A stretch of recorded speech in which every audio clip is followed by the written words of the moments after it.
Казани начался масштабный фестиваль искусств «Горький плюс». Фестиваль посвящен 155-летию писателя. Идея принадлежит руководителю Театра наций, народному артисту России, арт-директору фестиваля Евгению Миронову. В рамках фестиваля, который пройдет со 2 по 4 июня, жители Казани смогут увидеть спектакли не только в театрах и музеях, но и на уличных площадках.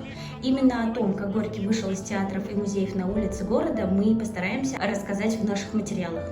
Одно из представлений прошло в Казанском парке «Людской сад». 3 актера представили спектакль «Променад» и «Зергиль». Его портрет, вот какой был мальчик. Видите, не только который и выжил, так еще его и сам Илья Репин нарисовал. Сначала было рассказано о биографии Горького и о том, как он попал в Казань. А затем зрители вместе с актерами окунулись в атмосферу настоящего представления. Наставник Зергиль рассказывала о своей жизни, сердце Данка и о том, как каждый человек делает выбор, какой жизнью ему жить. Вне людей и для себя, с людьми, но для себя, с людьми и для людей. Если все чтут этих старейшин, то я не хочу этого. Это философское размышление объединило всех незнакомых людей, кто пришел на представление в парк. Ну разве не устали за весь день петь? Те, кто поют там, весь день работали, наступила ночь, а они поют. Если сердце у тебя есть, не надо, нечего мне тебе дать.